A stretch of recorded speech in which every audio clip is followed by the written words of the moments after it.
if I register it as my wish list, my friends can easily just go and buy it without even asking me, like, oh, what would you like to get in your next birthday, right? And then people can select which gift to send you. And they don't even have to ask you for your address because you're responsible of inputting your address.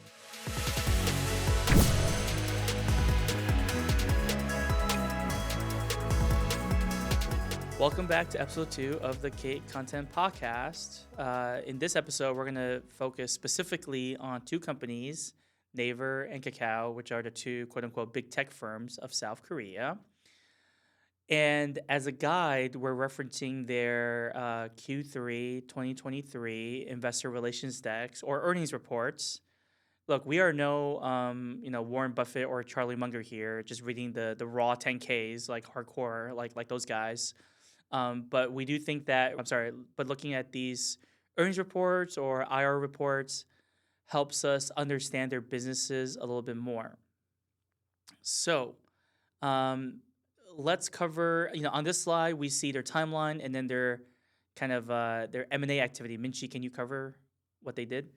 Yeah, so if you on the top part, we can see how KakaoTalk started in 2010, and I wanted to show this graph because it basically proves that Kakao actually created a new product or a new entity every other year, and sometimes like every year, or multiple products per year, and as I mentioned in episode 1, their latest endeavor was Kakao Healthcare in 2022. So it went from a 2010 only messenger app all the way to mobility, fintech, content, AI, enterprise, healthcare, huge tech conglomerate, right?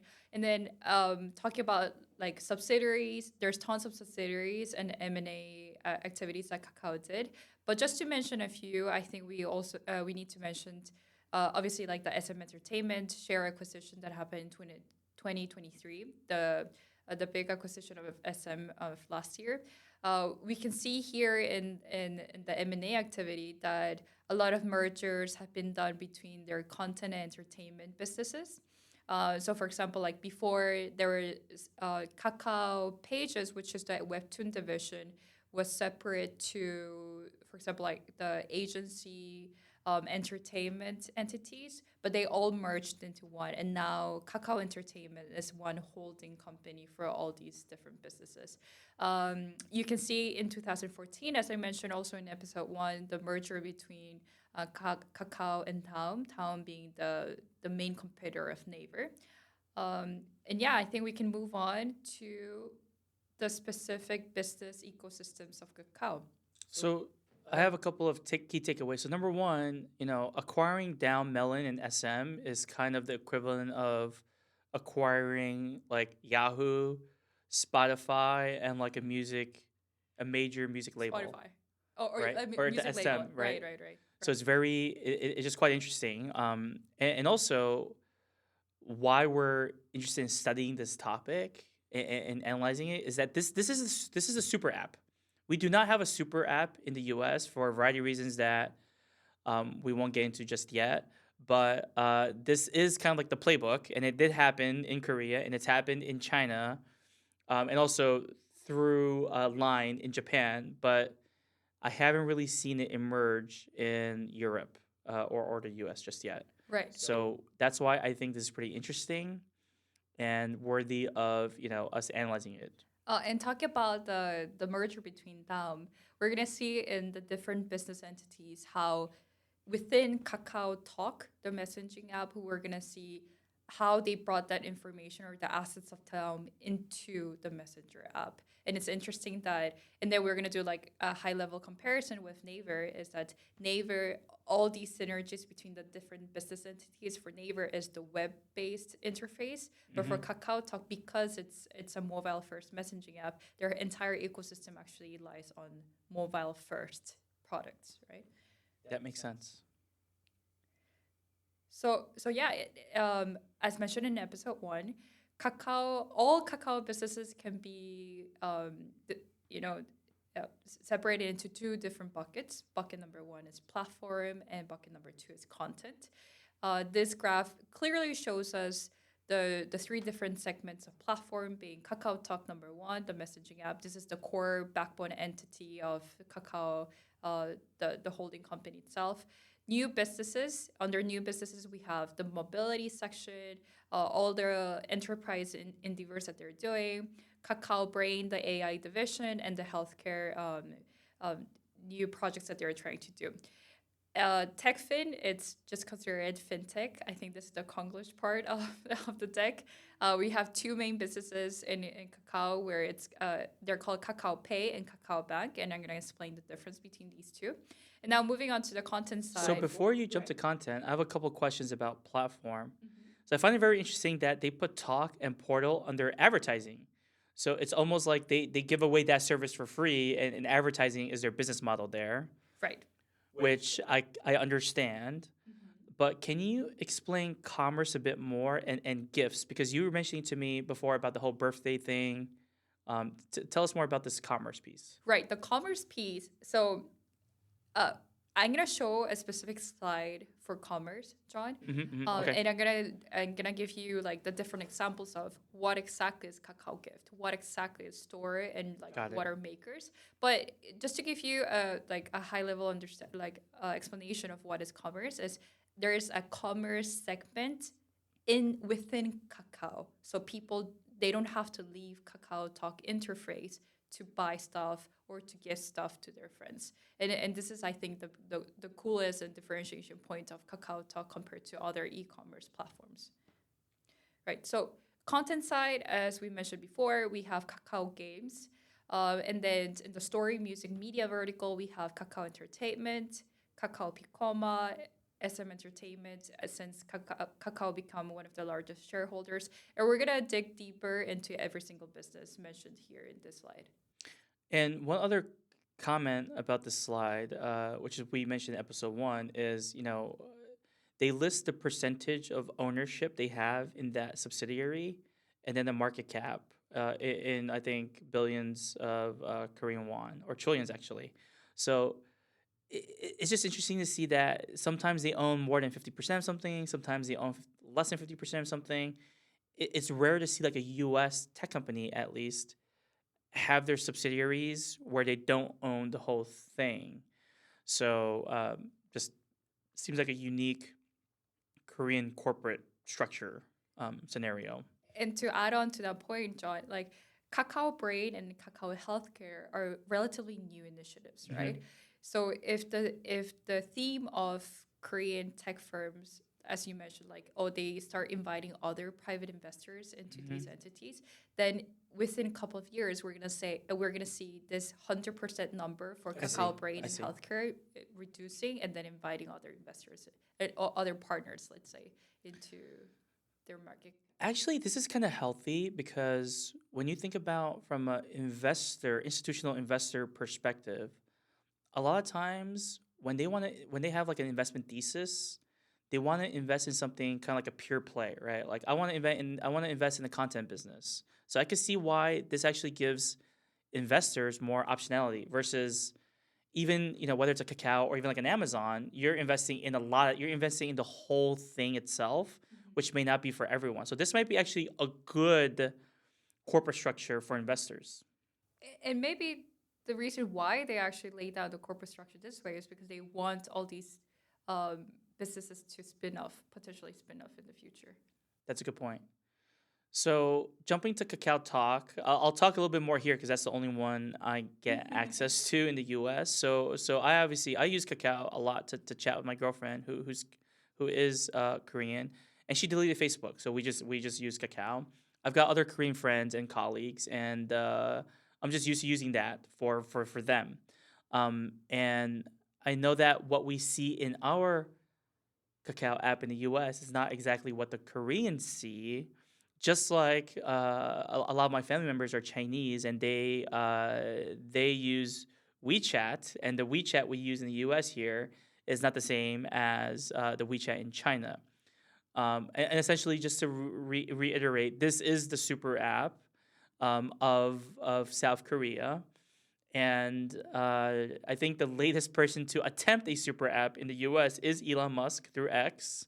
I think he's got the kind of the social aspect and then the tweet side covered. And the next thing I think he's going to try to tackle is the payments, which I know we'll cover payments for Kakao later here too. So the main thing I feel that's kind of weird about the slide is they're counting the DAO of each tab. Maybe that's because I'm so used to thinking of a US app, like one app is one thing, and trying to count each tab seems like double dipping. But tell us a little bit more about the other tabs that we don't really get to use in the US. Right. So let's go from left to right Sure. here. The friends tab, let's say, okay, so we are like Facebook friends, John, and if you want to check my birthday, you will go to Facebook, right? Mm-hmm. In Korea, because you need to actually input your birthday when you're creating a KakaoTalk account, they just integrated a thing called Friends tab. So they implement like this. They actually wanted to create their own social, their own Instagram, their own Facebook within KakaoTalk. I don't think it was like that successful. But the only feature that survived was checking your friends' birthdays. And I'll mention it on the commerce side where once you know your friend's birthday is coming, you can buy stuff for them and send them directly through KakaoTalk, which happens to be a bigger business for them now, right? Um, Chatting tab, I think that's a no-brainer. The open chat tab is essentially like the open chat that we also have in Telegram, where you create a specific link, and if you want to create, let's say, oh, I want to create an open chat for everyone traveling to Barcelona. Anyone can come into this link, and we can just talk about it. Interestingly, Koreans also use this open chat tab, kind of like the Discord on like less feature heavy Discord. I have also seen like Gen Zs using it for their school like projects. Like if they don't want to add each other in like as Kakao Talk friends, but they want to make it like a one time chat and then let's delete this chat and not be friends kind of stuff. So they will like open chats. People use open chats for dating services as well. Like they don't want to give each other's Kakao Talk details, so they will like put if you want to chat with me, this is the link, right? And the shopping tab, this is again, I'll go over the commerce side in the next slide, but in under shopping tab we see the gift store, the makers, the friends tab, the live commerce, and it's crazy the amount of features that you can find in shopping tab, which is something that you can't see because you're using the foreign version of Exactly. KakaoTalk, right? And if you look at the others tab, there's so much more. There's something called Talk Drive, which is basically the good example. I recently signed up for a new savings account through Kakao Bank. And Kakao Bank was able to send me all the e-documents of that savings account through their Talk Drive. So everything was paperless, everything was within the Kakao ecosystem, which is great, right? And they don't even have to like ask for my email because I don't like checking like these e-documents through my email. It just comes into Talk Drive. Um, Kakao Pay, the fintech portion of Kakao is also integrated here. So you see that 200,000 there.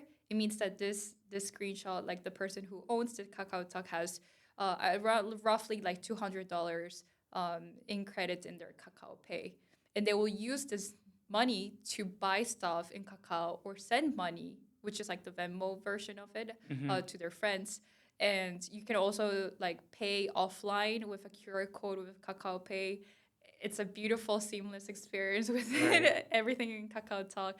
They also have calendars. So, for example, if I want to like book a time with you, like I don't have to ask you for a Calendly in Korea. We will say like, oh, when we were chatting actually now, because they integrated like some AI features. Like when we were chatting, and I say like, hey John, let's record this podcast at 7 p.m. X date, and then they will recognize that it's a time and date, and they will suggest it. Would you like to book this for this podcast recording? And it will show up in both calendars, right? That's the cool part of it. Um, yeah, there's also fashion. So they start like recommending. It's like a platform for like fashion, like stores, etc. They have the game component here. They also have a food ordering business under the others tab, and they're partnering up with like the DoorDash of Korea so that you can actually order food directly through here. There's everything. That, as a consumer, it kind of sounds kind of nice because I don't have to go download 10 apps. There's a thing that people always do in January where they take a screenshot of their home screen. And it's like, okay, these are the main apps that are going to be on my home screen. But, like many people, I've got like 4 to 5 pages of apps. I don't use a lot of them. And I see the allure in having just like one app that's like trusted. That's the key thing. Mhm. Now, jumping to the next slide. So that was all the consumer stuff. But I think just like Facebook, I think a lot of people understand that small and medium sized businesses are a big part of Facebook, whether they have their own like Facebook page or they do some local advertising. Tell us a little bit about Kakao's efforts with their SMB services. Right. So you know how in WhatsApp we can small businesses can actually open their business profiles, and if you want to ask like FAQs to this specific bakery, for example, like if I click on that WhatsApp profile, like they'll give me like all these FAQs or even like details of like when to order, when they're open, etc. But in KakaoTalk, it's more detailed and more like there's more options presented for the user. So let's say this bakery in this screenshot, this bakery is telling they want to tell and promote their users that if they do a reservation before coming, they will give an extra croissant for people doing the reservation. I see. And what's cool is that you can actually do the reservation through Kakao, and you can also check where they're located, when they're opened, if you can do parking nearby, because Kakao also has their map service. And I'm gonna like be talking about Kakao Map under mobility section. And what's even cool is that, as I mentioned in the previous slide, they partnered up with the DoorDash of Korea, one of the food delivery apps called Yogyo. And you don't have to leave the app. You can actually order directly in KakaoTalk whatever product you want to buy from this bakery because they have a business partnership. You can do the reservation and you can even pay beforehand through with Kakao Pay. So it's like all in KakaoTalk because they have all these businesses. That's kind of nice. And, one of my key takeaways is small business, small SMBs managing their presence and editing things because I think, especially in the US, there's such a convenience culture. I never want to go to a store and have it be closed or not have something. And I feel like I primarily use Google here in the US, and a lot of the SMB pages are like outdated or like something minor, like, hey, are they open on Christmas? A lot of Asians don't celebrate Christmas, so you gotta find that Chinese restaurant. Like, hey, is this Chinese restaurant open or is this Korean restaurant open? So this seems like it's a way to. It's more incentives for the SMBs to update their things. They can add like an offer, like the free croissant. So I like this concept. Yes, and if you subscribe, so under the talk channel screenshot right in the middle Hmm. that we see here, the yellow button is basically you're subscribing to the specific store.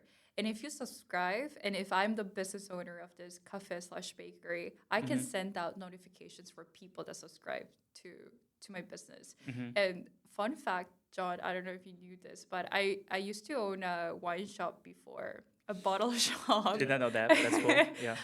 And we actually made promotions. Like we had a talk channel business registered, and it was super easy to create like coupons. So I'll just generate an image through Canva, for example, write some descriptions, and then I'll have it under our talk channel. And people that subscribed, they can download this coupon, and they came and they will generate a barcode, and we were able to like they were able to redeem it when they bought X amount in the shop and etc. And all the people that subscribed to the talk channel got it, so we could see a spike in revenue whenever we were blasting all these coupons. That's so cool. The Okay, fact that I owned a wine shop or the fact that you both. I want to hear more about the one shop later. So let's talk about the next slide about their strategy and goals, and I could talk about just based on my interpretation. So it looks like their strategy is quite simple. It's, hey, get more consumers using it, And therefore, it builds this flywheel to engage the SMBs to create their local pages and talk channels. And then ultimately, when we saw this on the first slide, these were under advertising. So they're on top of having the local businesses communicate with the users or give coupons or whatnot. It seems like there's an additional advertising layer as well, which leads to their goals, which you could kind of talk about. Right. So um, again, when we started talking about the platform business of Kakao, we said that it's divided into two: the advertisement side and the commerce side. And let's go back to the example of the wine shop, right? We didn't conduct any advertisement as an SMB, but we were constantly advertised by KakaoTalk. Would you like to target your business or your Right. coupons or whatever you're offering to people who search for wine shops or like who are into like F&B and liquor and all of that? So we can see here that they're trying to give the stronger narrative that they're strong and like they're trying to grow that ad business, but they're doing it with a very synergistic strategy with the commerce side. And I'm going to talk about the commerce side, and you can see the clear examples of how these two verticals are growing together. The next slide, it shows that the TAM is still strong. It's big, and the total commerce market, obviously you can see it that it's bigger in compared to the ad market in Korea. And I think this is the main reason why Kakao decided to enter this space. They have a total addressable market with a big upside, I will say, for Kakao, where they can do so much more. And I think this is a good transition to talk about like what are the exact components of their commerce.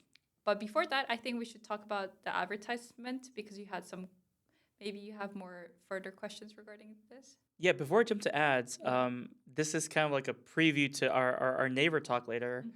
But what I found interesting is that because Naver is both kind of a Korean business, but also they've got Line, which is in Japan. So as you can imagine, commerce is really big it's a big opportunity for both Naver and Kakao because they both want to really expand in Japan, right? And I didn't know that in Japan, e-commerce penetration is still quite low, but the market's so big. And obviously this is some version of e-commerce, but just through an app. So I find that to be pretty interesting that just the domestic Korean market is that big and Kakao only has essentially a very small portion of it. And then we'll talk later a bit about how Naver wants to tackle the Japanese market as well, which is even a bigger market size for commerce. And we could also talk about how Naver's commerce strategy is like really different to like how KakaoTalk is entering to the commerce market. All right, let's talk about ads. Ads. So the Bizboard CPT, basically it's just banners within KakaoTalk. Companies can buy 2-hour slots of these banners, and basically like it changes. It's a digital banner that when I'm in KakaoTalk, I can see these advertisements. And then I think the important part that I want to mention in the ad business is again the talk channel message. These are the advertisements that talk channel businesses will be using. But these businesses could be like larger entities, like it could be the Samsung Electronics, right? If you subscribe to the talk channel of Samsung Electronics, then I'll be receiving advertisements through KakaoTalk, and they can, if I click on the specific link promoting a specific product, then that will lead to like a conversion, right? And also the notification talk message is essentially telling me if I bought something through Kakao Commerce, the purchase confirmation or the order confirmation will be coming through the basically the receipt is the receipt I will receive will be coming through KakaoTalk.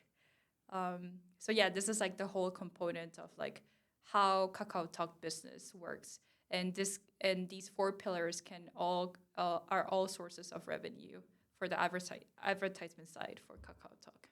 Quick question before I get to the next slide. So because you also mentioned earlier that you don't want to like check your email for certain things, Right. What is there like a Gmail equivalent in Korea, or do they just use Gmail as an example? They use Naver Mail. Okay, so we'll talk about that next time. Naver. And talking about like, Yeah. receipts and not checking my email, Hmm. for me, it was like, it's interesting. So now that we're in LA, I Hmm. just got this coffee, right? Yes. And after buying this coffee, it said like, oh, would you like to receive your receipt Hmm. in your email? That whole interface for me is like a little bit broken in my Korean Uh perspective, huh. because if I just put my number in Korea, they will Hmm. send me directly to my KakaoTalk the receipt. Interesting. Because Got it. why, the coffee shop will already have a talk business channel, Right. and they will associate my number. All Koreans have, when you want to buy a Hmm. number in Korea, you need to present a national ID, right? Hmm. Hmm. It's for security measures. So KakaoTalk can associate my number with my KakaoTalk. So Hmm. businesses don't have to ask for an additional layer of what's your email, what's your like, oh, like what's your ID in KakaoTalk, because they have that entire data and they can send me the receipt through KakaoTalk. That's great.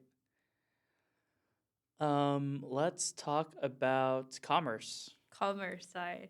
Okay, so I I use Gift heavily. I think Gift was a lifesaver for a lot of people, because first, it's a great way to not miss your friend's birthday or anyone in your, uh, in your family or friend groups. It's so easy to send gifts through Kakao Talk, because first of all, Kakao Commerce. If you enter to gift shop, they have they recommend you certain gifts for that person. If for example, if I registered, I would like to get, I know, a new phone case for my birthday. I like a specific book. I want to go dine in a specific restaurant, and then there's like coupons, like like gift coupons that they're being sold in a Kakao Gift. If I register it as my wish list, my friends can easily just go and buy it without even asking me, like, oh, what would you like to get in your next birthday, right? And then people can select which gift to send you, and they don't even have to ask you for your address, because you're responsible of inputting your address for your gift. And again, Kakao Gift will notify the person sending the gift arrived safely, the gift is being like delivered, and the person receiving it will be getting the messages all through Kakao Talk. And you can also send like thank you messages through Kakao Talk, which is great, that whole experience.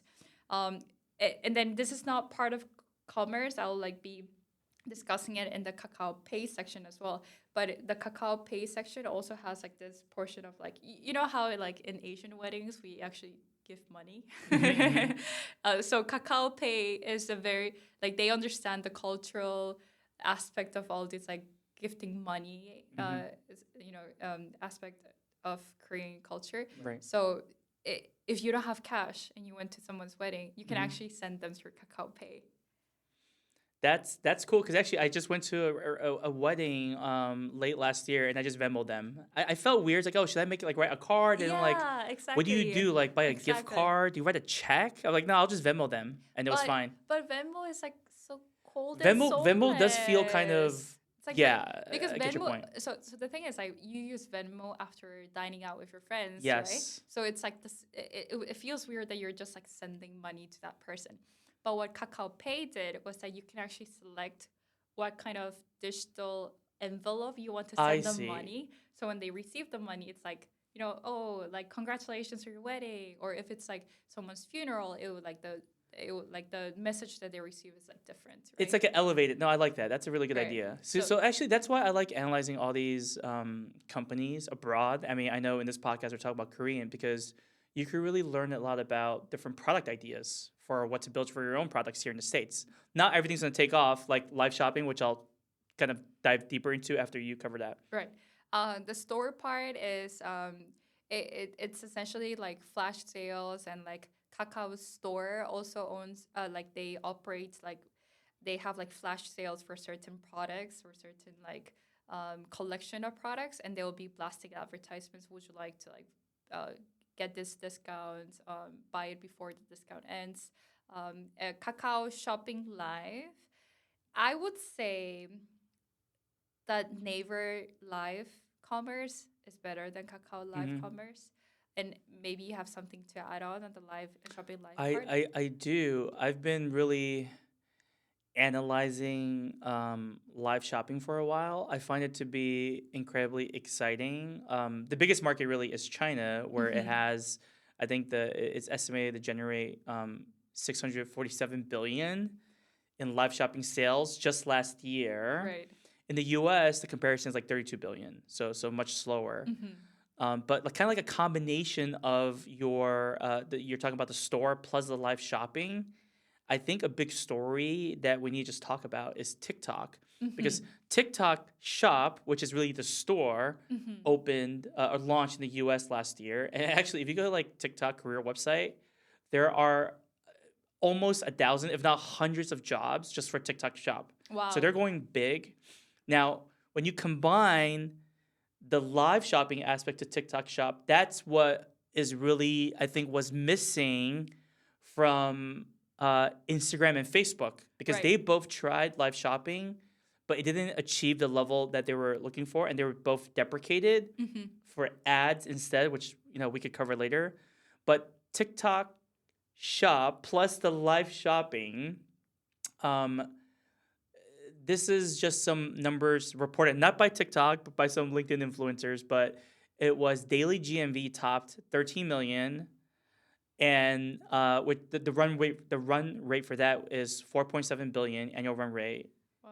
Imagine that for just TikTok Shop in the US, and live shopping accounted for 85% Oh of total wow. GMV. So you could really see that the store plus the live shopping kind of go hand in hand. TikTok seems to be crushing it in the US, whereas the other US tech firms has not been able to crack that nut. And I know we're talking about Kakao, but I found it really interesting to cover that. But it's interesting, and it's really important that you actually mentioned the Chinese players, Mm-hmm. because Kakao live shopping, and we will be mentioning the live shopping portion of Naver. They actually benchmarked a lot of what has happened in China, because China did create this whole phenomenon of live shopping, but mobile specific live shopping, right? Because Mm-hmm. if we talk about live shopping, the historical background is like TV shopping, like home shopping, Mm-hmm. right? That's the inception of like, we want to buy your, we are telemarketing, like, we're showing this product in real time. Would you like to order in real time, right? And that translated to web based, mobile based, and then the like Chinese, like, what were, what was the term of these influencers selling uh, wahong, wanghongs. Oh, we need I, to find that term. we Like, need to find it. I'm back. I don't know what that is, but actually on that topic, my last comment about live shopping is last time I visited Seoul, mm-hmm.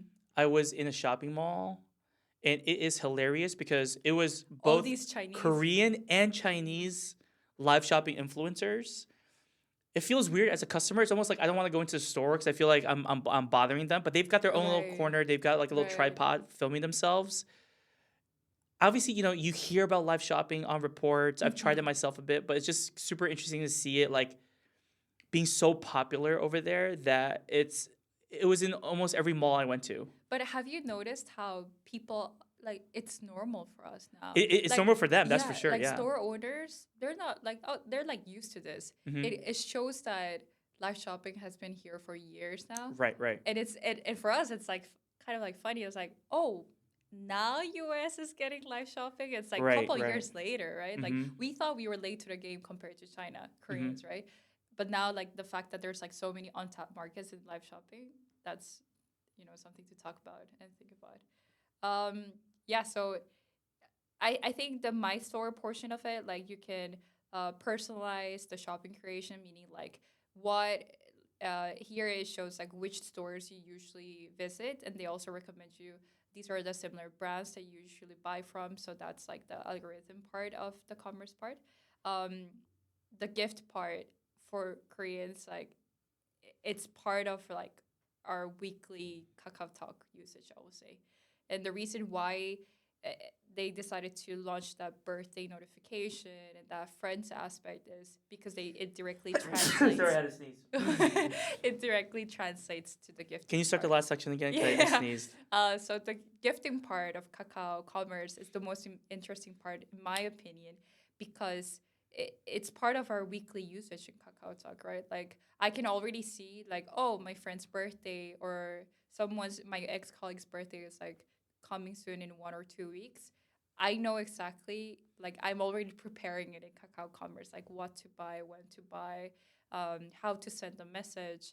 And this is something that you will not see in Facebook, for example. Like, yeah, in Facebook you will see like John's birthday coming up, but I can't send you something. Like unless I go through the hassle of going to Amazon, thinking what would John like, like And then get asking my for your address, and I address. just moved. Yeah, Yeah, that's a good right. point. Right. So, uh, this gifting part is a lifesaver for a lot of Koreans. All right. Let's talk about mobility because I think there's a lot of innovations here as well that I haven't seen before. So mobility part, like if you look at it, it's its own super app, I will say. Mm-hmm. In this home section, let's look at the home section first. They even call themselves an all-in-one mobility platform. We have taxi component. Just to say this disclaimer slash side note, Uber was banned in Korea. Uber was banned in Korea, but it doesn't mean that you can't use Uber. It means that you can't have individual non-taxi license holders Ubering in Korea, because it was pushed by the taxi union and it couldn't enter. So what Kakao Taxi did is basically it's a hailing service for normal taxis, Mm-hmm. and they also acquired a taxi license. So that's why they have their premium franchise taxi called Kakao T. And then yeah, like so basic. And then we can talk. We can or we can't. We don't have to go through that whole like rabbit hole of like is Kakao T like manipulating the algorithm so that their taxis get hailed first over the other taxis. And there's like this whole drama about it. But that's funny because that's a big theme in U.S. big tech, which is is like Right. Amazon manipulating the search terms for Amazon basics. Right. It's the Okay. same. Exactly. So Everyone's tempted, I think, to do that. and what's interesting is that I talked to like a lot of taxi drivers. I love engaging with taxi drivers, Okay. and they will always say like I'll ask him like, oh, which service you like to use as a taxi driver, right? And they said when Kakao Taxi first launched, it was free. It was like very attractive to a lot of taxi drivers because it seemed like the best other alternative to like, oh, thank God Uber is not coming into our market, right? But they started saying that Kakao Taxi is pushing all these taxi drivers to use their own map, and that map is recommends them directions, like the whole navigation system, so that the journey is longer and more expensive for the consumers, Mm-hmm. and the users will get mad at the taxi driver saying like this, like I checked other maps and this way is faster and cheaper. Like, why are you going the other way? And they'll say, oh, but Kakao map is recommending me this way. And apparently, if a taxi driver goes off piste from the navigation Mm-hmm. that Kakao map recommends them, then they get like their Ratings are lower. rating is lower than like Kakao.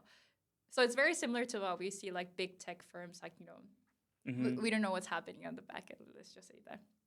So Kakao Mobility also owns like the bike service, Mm-hmm. basically, like Lime version of bikes, and you can see where the bikes are stationed, and you can go there and like use the bikes.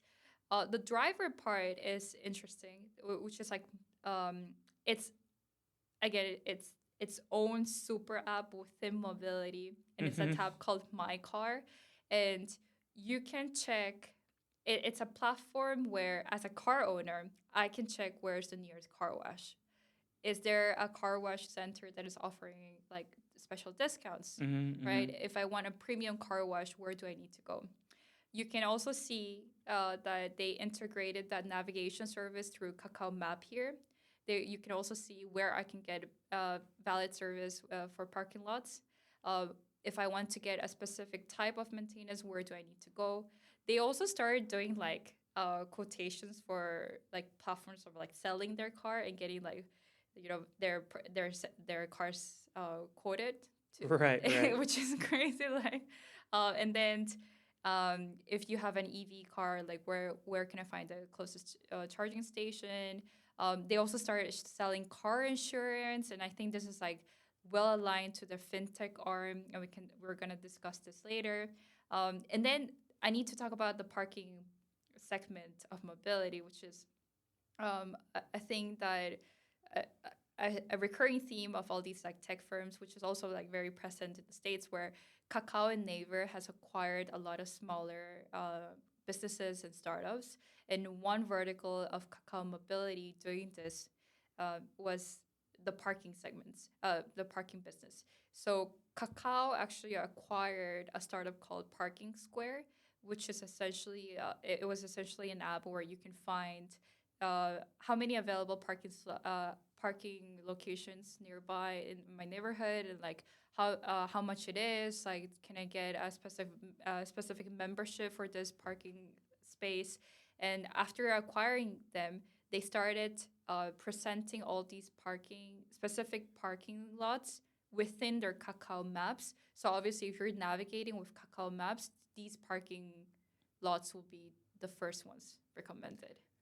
We like to think that the U.S. is, and the U.S. is the most advanced in technology, but I think adoption wise, Asian countries, and I would say probably South Korea is the most advanced in terms of adoption, because a lot of things you mentioned I have to do manually here, and You find your parking lot through Google Maps, right?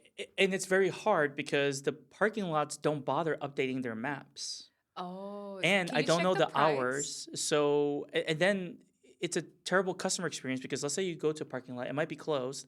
Also, you don't know how much it costs, Right, especially in major cities like LA and New York. New York is horrible because it could be $80 to park for a whole day, right. and you're not gonna find out until you get there, and then it could be full. So, like, I could see the value in having a lot of these things being digitized, Mm-hmm.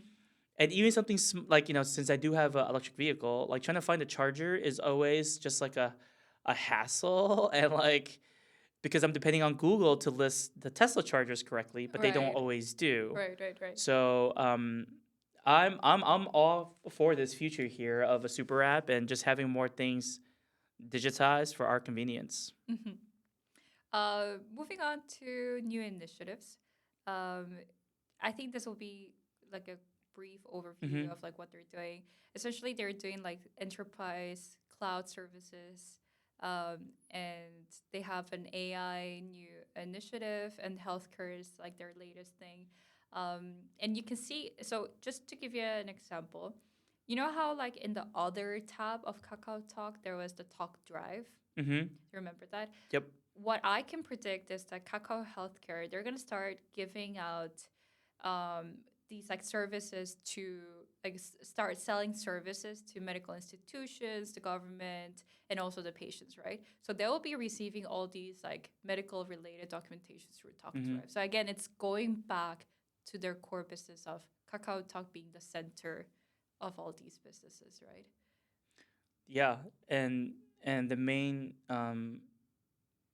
idea or comment I had was that you know what we learned about LLMs last year is that the outputs and the models, if they're trained on the same data, they usually end up with the same results. So the key advantage to LLMs is really proprietary data. Mm-hmm. What's fascinating is I've been thinking about this world where the U.S. big tech firms, because the government has really prevented them from doing M&A. That's one reason why we don't have a super app, I think, because they Mm-hmm. can't just go Makes sense. by each Of other course, of course. unless they and for a lot of reasons it's hard to build new verticals themselves because of the intense competition with the established giants. So in some ways, maybe Korea or China, because they have these super apps, the kind of data they're going to be able to generate through their LLMs are going to be insane, because of all things you just mentioned, and I know it's new, but like healthcare, stuff about your car, stuff about your friends, stuff about you. Right. my calendar, Your my calendar. insurance, like I mean, what's my credit rating. They have access to everything. it's kind of, well, to some degree it's kind of scary, but also kind of exciting as well, True. because from just a pure like nerd data perspective, they could design new products or maybe offering new things that actually could benefit you. It's kind of like the whole argument about ads, because some people are like, oh, I hate ads. But actually, certain ads are quite helpful if I am looking for an XYZ. I'm sure you've had this Right. experience where people always debate, like, hey, are they listening to me on my phone, right? Like, I talk about something with Mindy, and then all of a sudden it pops up on my phone like an Right. ad. Right. And I still think they'd listen to you, but I think there's a couple of conflicting reports on whether they do this or not. But Uh-huh. ultimately, let's say they don't, they're just inferring so much from you and your proximity to the people you're talking to. That's fascinating. Mm-hmm. But now they don't even need to infer; they have all your data. They Like have all their that's data, wild. and you're giving them, you're And you're feeding giving them them the all data. their Yeah, data. exactly. And then healthcare, like the fact that they have fintech and now they're going to healthcare, like a Mm-hmm. scenario that we can imagine is like they know I drive my own car. Mm-hmm. They know which I have an EV because I always look for EV chargers. Then I bought an insurance, like a car insurance through them, and then I also have, and they know how much savings or like how much investments I'm doing because they have their fintech portion of it.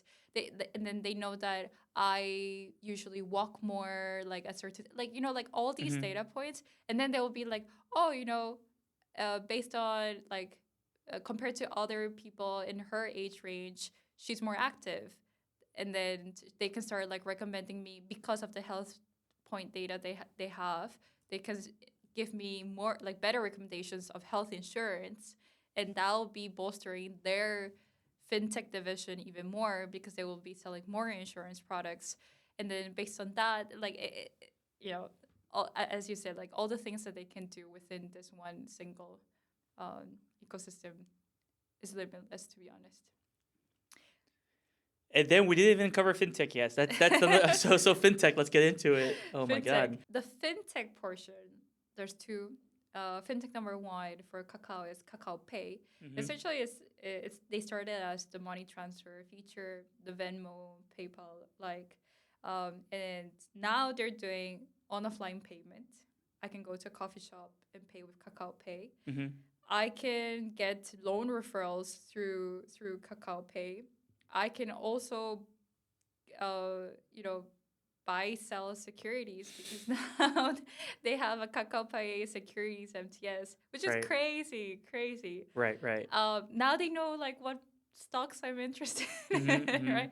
How aggressive an investor I am. So, so here, as you said, like as I told you, John, like the experience I would say is more friendly and more user friendly for KakaoTalk than Venmo, I would say, because Mm-hmm. it's cute, the money transfer. And if you did not receive the money, like they have cuter messages they said like there will be like an emoji cry say like, hey, you missed my payment. I see. I see. Like, um, yeah, so that's the And point. and I don't know why I came up with this thought, but obviously people our age, we're gonna know how to use all this fintech stuff. Mm-hmm. But in the grand scheme of things, I always think about money transfer with like parents, right? Sometimes they want to give you a gift, you want to give them a gift. I feel like the older generations, they don't know how to download these 10 apps in the Mm-hmm. US, and they're like, man, I wish we had the Korean version of Kakao here or the Chinese version of WeChat here, and everything can just be like there. I want to just use one app. Right. So we think of super app as a convenience thing, but also the fact that it could be for people who are not that, it's weird to say it, but not that tech savvy, but they do have to learn the super app. But it's Right. kind of, it is like multiple apps, but it's kind of like one icon. But the user experience feels the same. So Exactly, if exactly. they start using the money transfer of Kakao Mm-hmm. Pay, it will be much easier for them, or it'll be a friendlier onboarding to start looking at the other features that Mm-hmm, Kakao mm-hmm, Pay offers. So the second component of the fintech portion is that they also launched Kakao Bank, mm-hmm, which interestingly it follows the same trend that we've been discussing from episode one, where like they created this corporate structure where specific like subsidiaries can go public, and Kakao Bank is a clear example of this. They went public in 2021, and they offer deposit and savings accounts. So I have a savings account through Kakao Bank. They also offer credit loans, business owner loans, which are not as restricted to Kakao Commerce Store owners only. It can be by a loan offered to any business owner. Housing deposit loan. This is big because I don't know if you know, John. In Korea, housing deposit is really, really high. I heard about that. Yeah, Yeah. yeah. So just to give you guys some context, right? Um, if you want, if I want to rent a house in Korea, my housing deposit, the key money, would be around like a good apartment. Let's say for a family, can reach all the way to like 800K, I would say, Mm-hmm. and the monthly rent would be a couple thousands, right? Mm-hmm. But where are you gonna get 800K in like cash? And Right. usually people get a housing deposit loan. Mm-hmm. And the housing deposit loan was usually only like given from like the top commercial banks with a Mm-hmm. banking license. But the fact that Kakao Bank is doing this, it's like, oh wow, like a fintech is offering housing deposit loans, like that's a big thing, right? Mm-hmm. Obviously, I don't think it's like maybe like it's hard to get as well. Like they will look at all the conditions, but this is a big thing for the Korean finance ecosystem. Um, Group account here in this graph basically is it's a joint account where you can create with your friends or your family members. So if I want to create a group account, like a savings account with my family for our next travels, and we want to chip in like $50 per month, then like we will just create a account and then we will all individually get a notification for KakaoTalk. It's time to chip in the $50, right? Mortgage loan, as this was the one that I just explained. Loan referrals, and then the diversification of product is where they're earning their revenue. You can see that 88% of the revenue, operating revenue, is actually coming from like the most amount, the big chunk of the revenue is coming from loan interest, and I think they're trying to like carve out more revenue or like generate more revenue from the other features that they offer. So that's fintech. That's We great. So let's cover games. And before we get into games, because I don't think I'm able to play games through Kakao, but through your Kakao app, are you able to play their games, or is it like an individual download? so do you remember the other tab of Kakao Talk? Yes. You need to click on games. Got it. Got it. Yeah.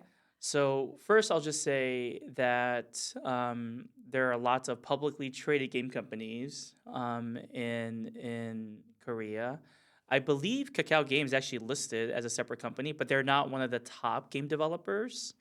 But what I could say is that in their relatively small portfolio of games, they've got mobile RPGs, they've got PC MMORPGs, and one battle royale slash MOBA. The main thing to note is that Korean developers are really known for their MMORPGs. Some of the best ones are from Korea and to like a broader extent Asia as well.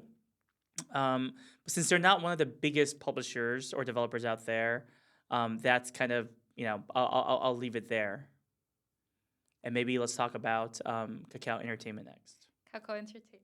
Okay, so uh, to reiterate, what's the story of Kakao Entertainment? Mm-hmm.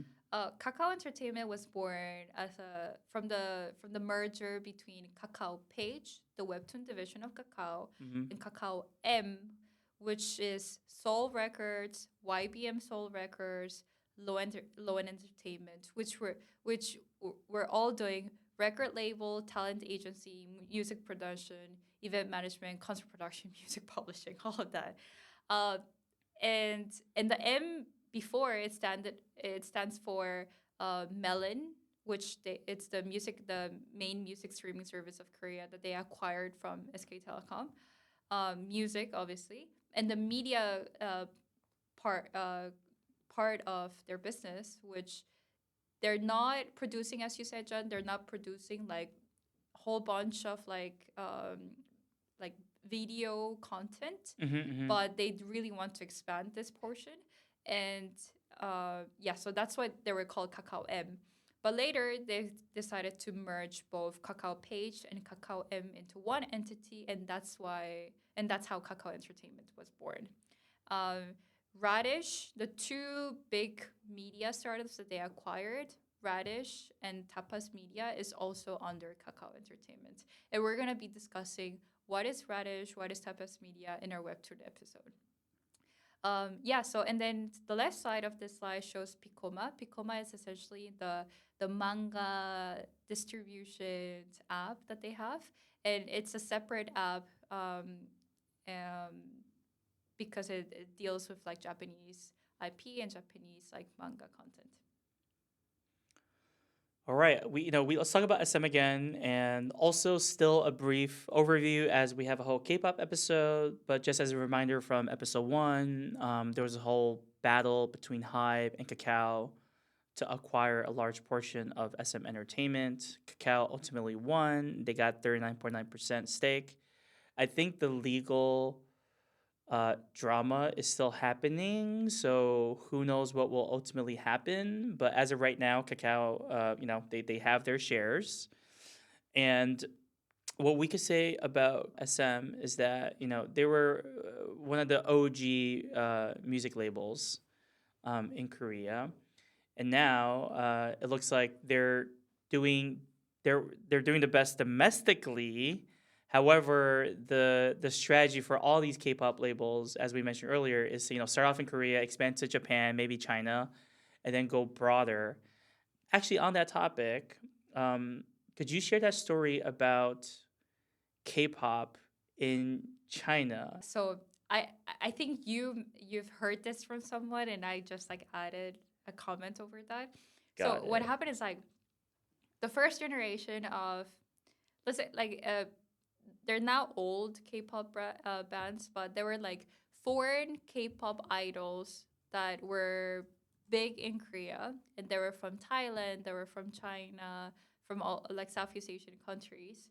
Uh, their bands got disbanded, or even before they got disbanded, all these artists were invited to shows or like TV shows, like entertainment shows in China. Um, but this created this like conflict because China started like banning. We had this period of like China banning K content, and one of the biggest industries that got affected was the music industry. Mm-hmm. So the entertainment companies were telling all their foreign artists, specifically with Chinese descendancy, whether that's like Southeast Asian Chinese or Chinese from mainland, to go to China and participate in these TV shows. But from the artist perspective, this kind of sucks because just because the Chinese market is way bigger and they just have so much more money to like pay the artists, Mm-hmm.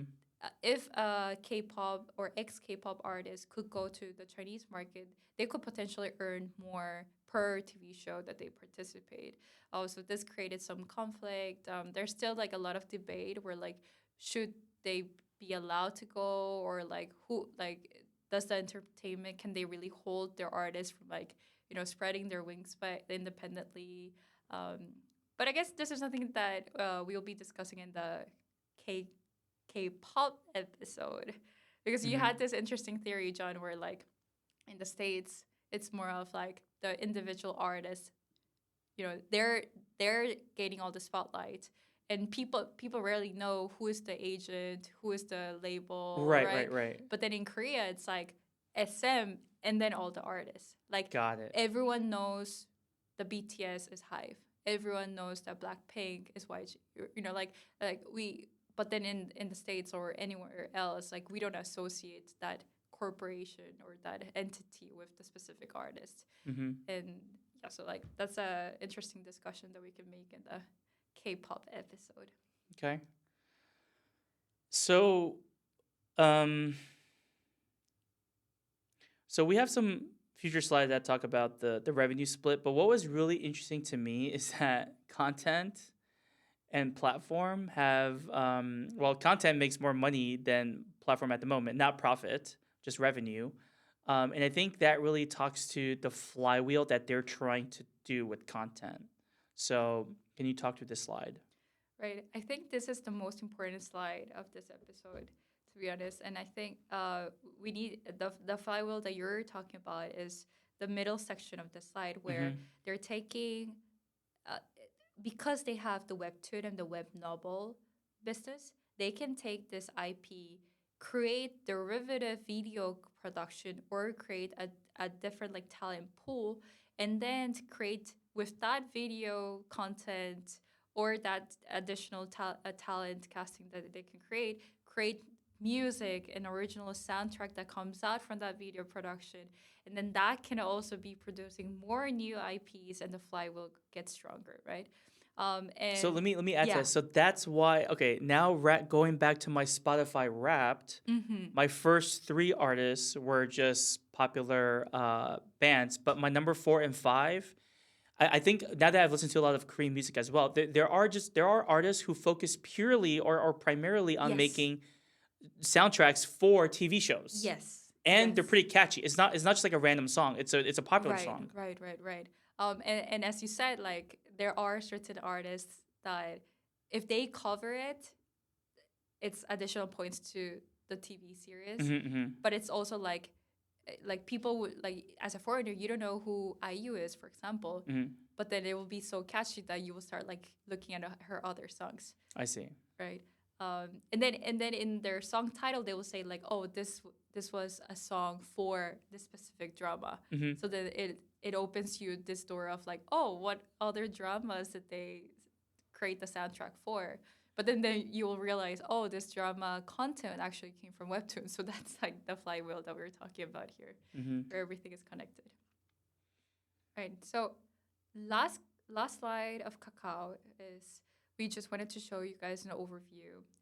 And what John has been mentioning a lot is that Kakao is earning um, like the two big business revenue is coming from both platform and content. It's not like platform is like way bigger than content. Content is as equally important to Kakao with hand in hand with platform.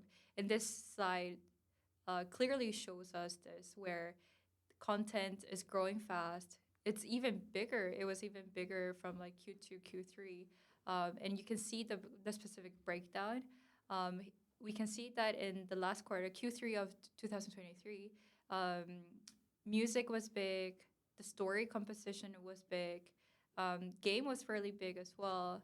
And obviously, because they have the SM entertainment portion of it, like the music composition of content was big. And the quarter of the quarter over quarter growth has been growing, year over year growth has been growing, but you can see here that content year over year was 30% plus growth, and I think it's not gonna stop. Like it's gonna go up, and the way that they're now, it's after the SM Entertainment acquisition. Not acquisition. Sorry, like acquisition of a major stake of SM Entertainment. They can do so much more, and I'm excited to see like what they're gonna produce with the SM Entertainment assets and how they're gonna tie that in with their tech abilities. All right, let's cover Naver. Naver is today a roughly $27 billion market cap tech company, Korea's largest startup, and its largest internet platform. Naver started. Naver was founded in 1999. It went public in 2002. It's kind of like Google, which also went public after a couple years of its founding. Um, So today, Naver still accounts for roughly 65% of search traffic, which is why people compare it to the Google of South Korea. But we mentioned the whole kind of UGC, Yahoo portal aspect. There's a whole big there's a whole big topic around Line and what they do in Japan as well, which we'll cover later.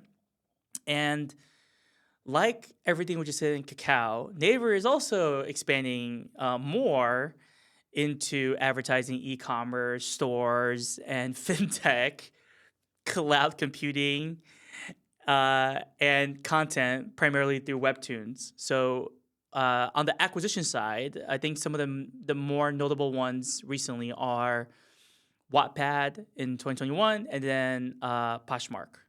And we'll cover all of those.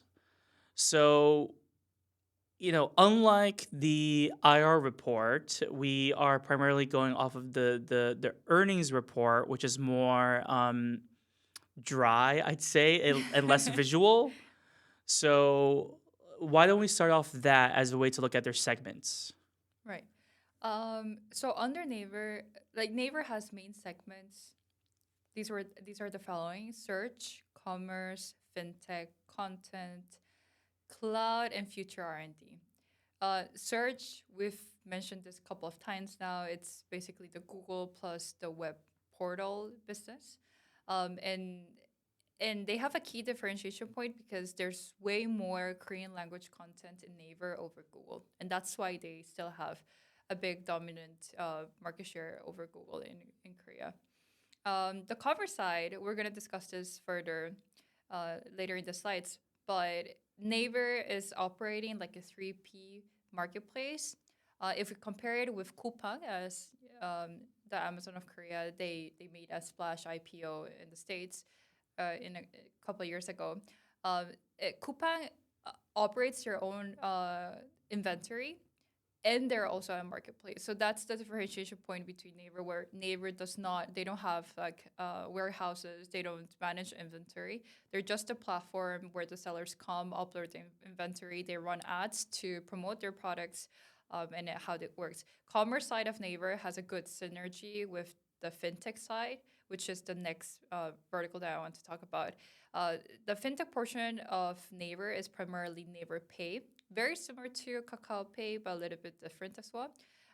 And they offer online debit virtual cards. And you can use it not only for Naver Commerce and all other Naver affiliated products. Naver also has Naver Flights, by the way, which is like very similar to Google Flights. And you can use it, again, you can use Naver Pay to get additional discounts or cashback benefits through Naver Flights. You can also use Naver Pay to buy content in Webtoons. Naver Pay also collaborates with other card companies to give out like physical cards. And yeah, so that's like the fintech portion. But let's start with search. Yeah, so especially after talking about Kakao and their advertising business, I could see why Naver themselves are talking about a weakness in search, because I see the strategy that Kakao has taken to drive everything through their app, and we know that just from a consumer perspective, it's all about your phone. It's all about your phone, and Kakao has done a really good job of kind of putting like a walled garden around their Mobile app. world and universe.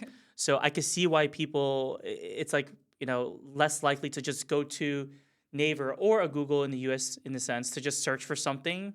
Because when you search for something, you want to do the next thing. And if the Exactly. next thing you can do in Kakao, I see how, why they have a decline really in their advertising revenue, which, and also their Q3 advertising revenue is lower than Kakao. So this makes logical sense to me.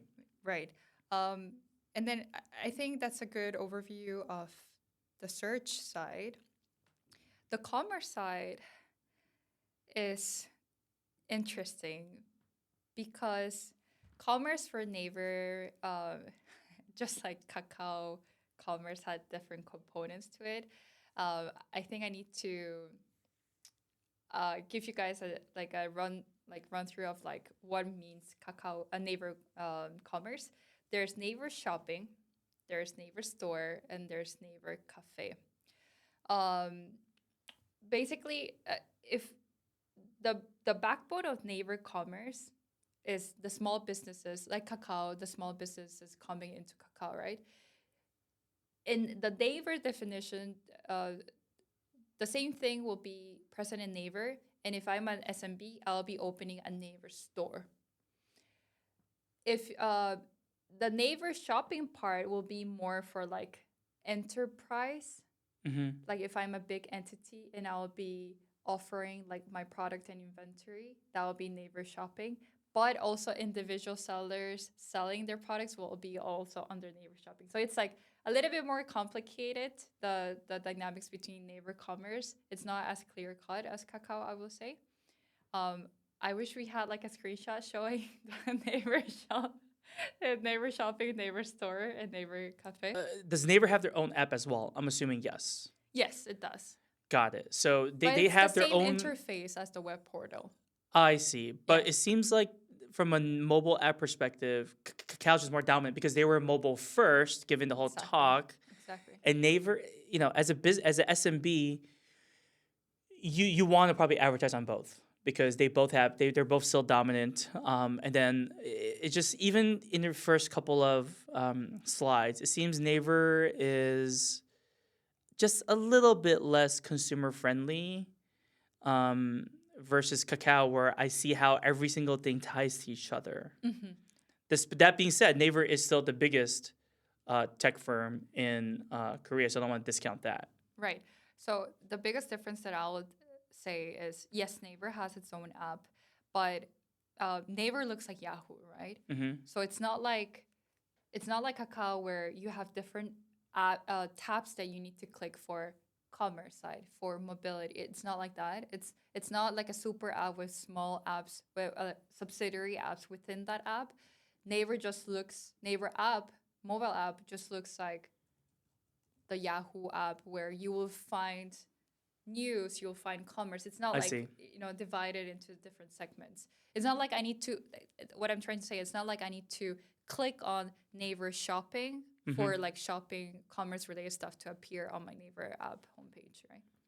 And one other thing I want to mention about their commerce efforts, because it kind of relates to Webtoons. So I read an interview with their CFO, and it looks like the Naver philosophy is to give the tools and enable like a flywheel or behavior to happen versus being heavily invested itself.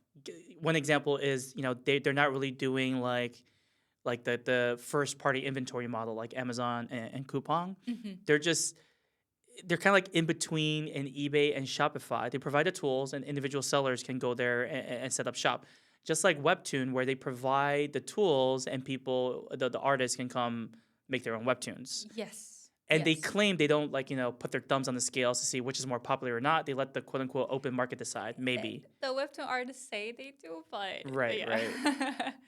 but that's right, John. It's like it's not like they're operating.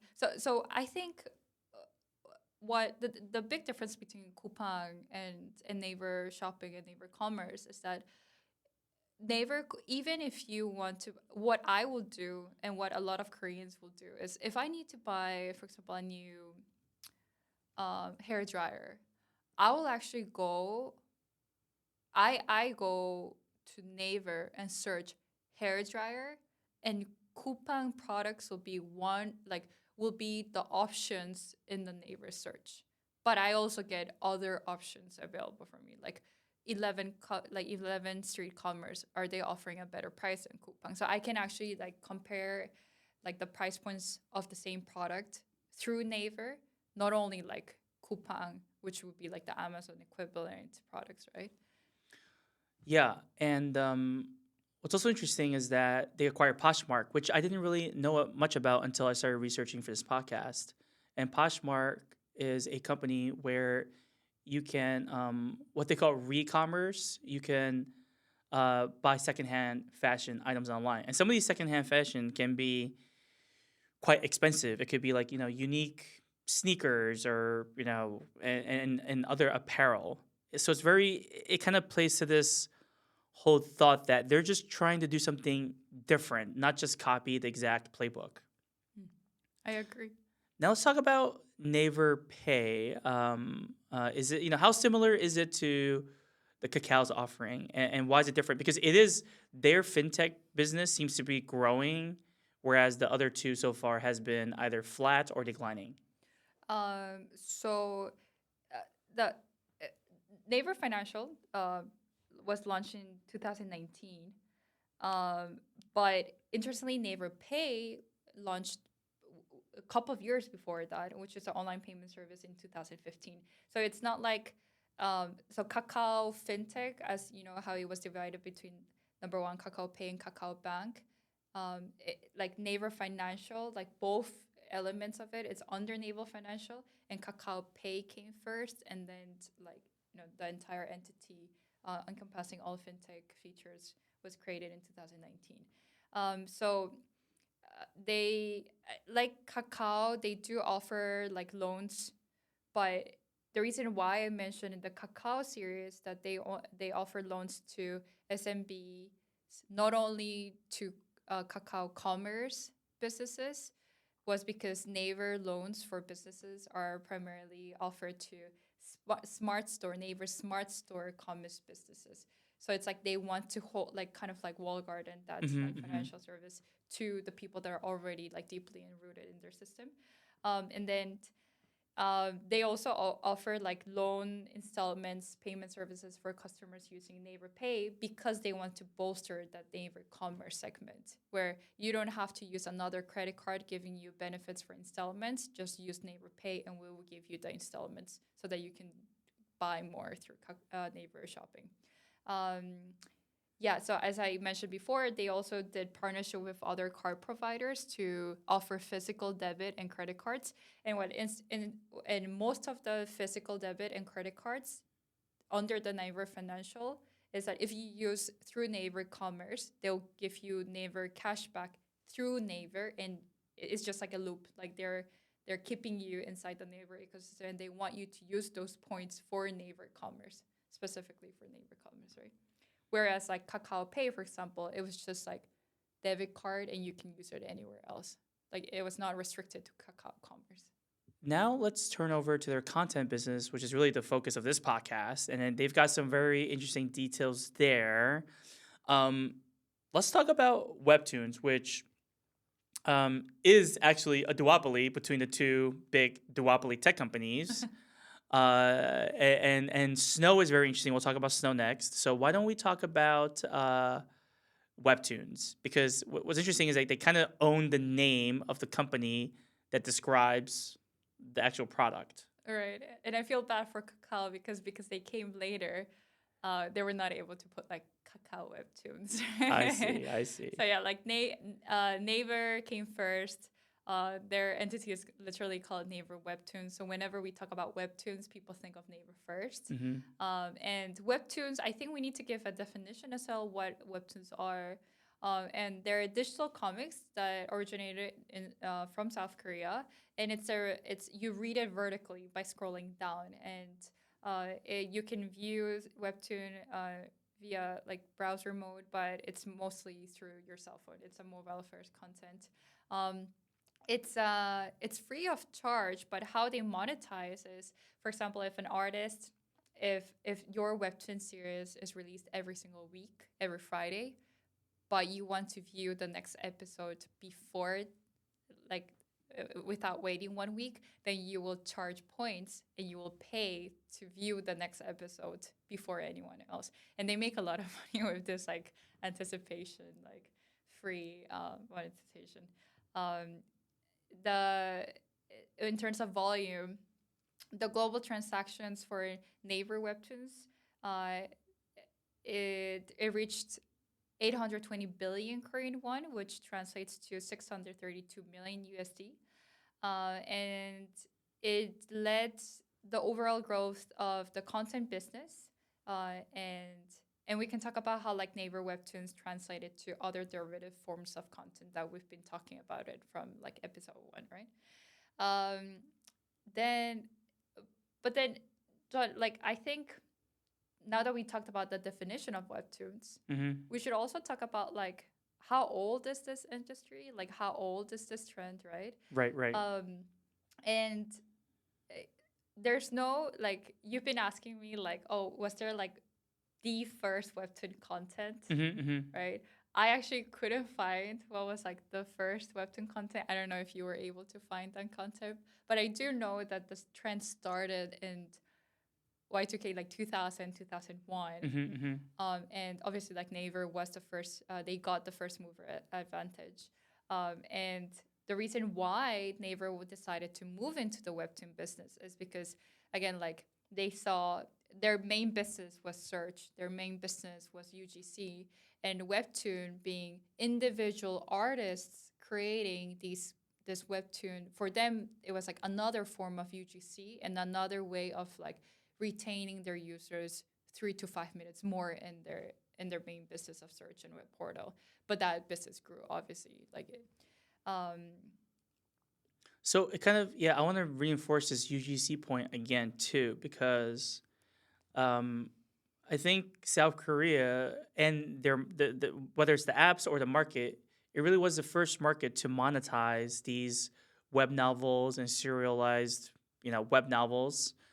And like the whole concept of these serialized content is more popular in Asia, like especially with like Japanese manga, and there's Chinese versions of it as well. Um, I feel that this content type is a really good fit for where we are going today, which is more TV series. Like the innovation in quote unquote video content is in TV series. People don't really consider movies innovative for a variety of reasons. Maybe it's just too expensive to make one movie. Mhm. It could be double digit, triple digit millions. And they want to play safer because it's a bigger investment. So they make like Marvel movie 30.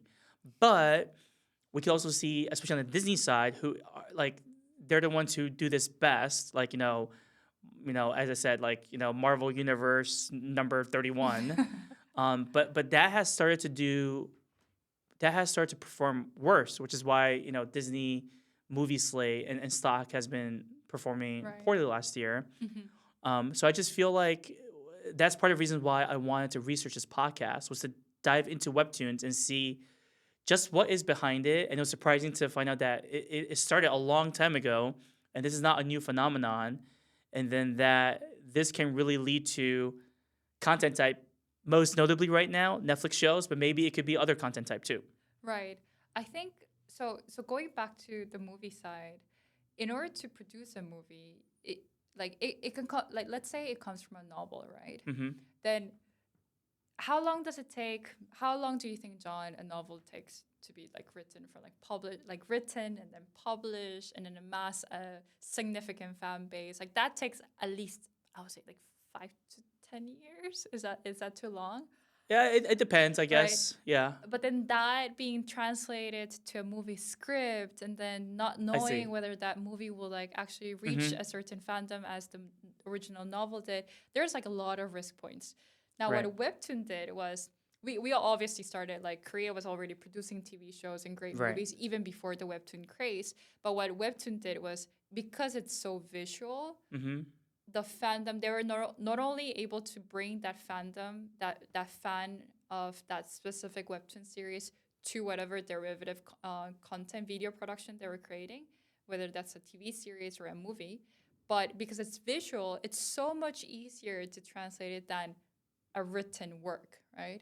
So Mm-hmm. it skips that visual element where directors actually, when they were creating the TV series and the movies based on webtoons, they had to go through the entire webtoon series to see what the artist was trying to portray, right?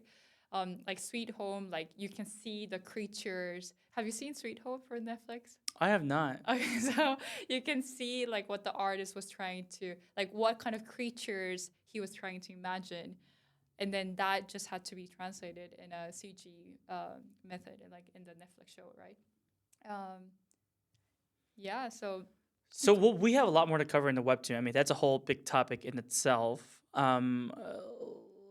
Maybe we should cover snow now, which, when you say snow, like I think a lot of people don't know what that is, and I didn't really know what that is until I started doing this research as well. So snow started off as, I think they even described it as such, a Snapchat clone that did well in Asia. And this is when Snapchat was the hottest, yes, and it was, the It app. right. Facebook tried to acquire Snap, but failed. It looks like Facebook tried to acquire Snow as well, but failed. Oh, I didn't know that. Yeah, and ultimately, I think, based on my knowledge, what Snow has emerged as, it's almost like an incubation arm of Naver now. And they have multiple subsidiaries. And one of them is called Naver Z. Naver Z owns the metaverse platform Zepeto, which I think we'll talk a lot more about in the gaming/metaverse episode. Um, Are there any other Snow subsidiaries that I didn't mention, you think? I would say Cream. Oh, yeah, I just heard about Cream. Tell us more about Cream. Cream is you know how Cream. So I love how you described Snow as like the unintentional like innovation incubation arm of Snow, because I didn't think about it that way, Right, but right. that makes total sense. Of Naver, sorry. Um, so Cream is essentially it's they started with this platform for like sneakerheads to resell Hmm. their product, and they literally just copied what was seen in the States. And now, because they have a huge segment of like they own that sneaker vertical, they started expanding to like other luxury goods, which is why Naver acquiring Poshmark also makes sense, because Exactly. there's a synergy between Cream and Poshmark. And because of this, Naver Cream and Naver Z started also looking at M&A deals for startups in the luxury re-commerce segment.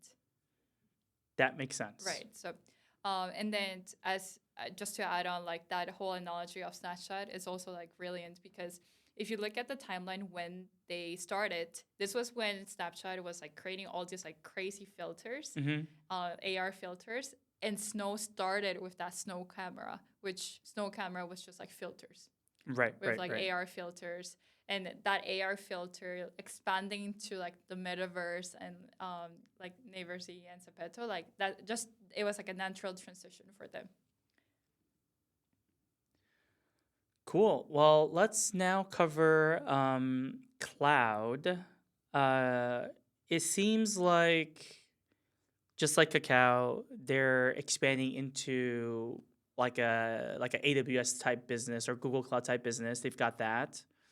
Um, Nothing really interesting related to our content podcast, but one thing I did want to mention, which I found to be quite a big deal, because we know that there's lots of interest and actual investment into Korean companies by the Saudi funds, like the PIF primarily. Mm-hmm. So this was like a really big deal. So I looked into it a little bit, which is I was surprised that Saudi Arabia picked Naver for $100 million contract to build a digital twin of 5 Saudi cities. Wow.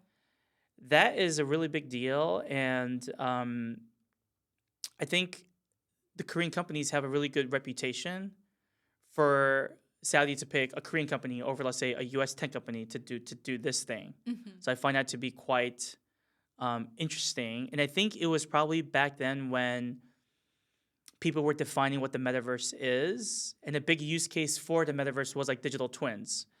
But that was more about digital twins for like maybe it could be apparel, it could be like metaversey, Zepeto type stuff, but also it's digital twin of like construction and more like IRL type stuff, like physical buildings and whatnot. Uh-huh.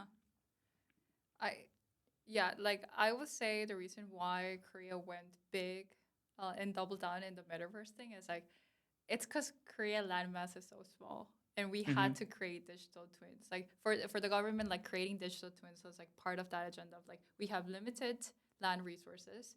The the population was still growing back then, which is now we're like in minus like birth, like the birth rate is like a big problem in Korea. But just landmass is limited, resources are limited.